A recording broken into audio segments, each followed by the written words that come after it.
How much does a change in temperature really affect viscosity? All fluids change viscosity as a matter of temperature. A majority of the materials that are used in the dispense industry will actually double with just a change in 15 degrees Fahrenheit.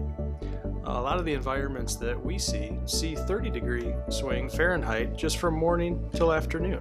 So what impact would this have on your process? Well, in the morning when your temperatures are low and your viscosity is high, your bead profile might be affected to where now it's half the desired width and twice as high. Now the opposite's going to happen in the afternoon. Now your temperatures have risen, your viscosity's dropped.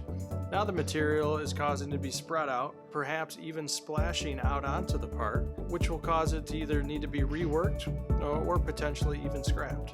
In some paint worlds, operators face the daily juggling act of making solvent additions or making changes to different variables that are supposed to be already predetermined and set in their PLC.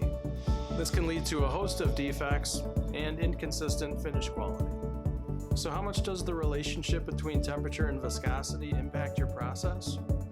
Probably more than you previously thought.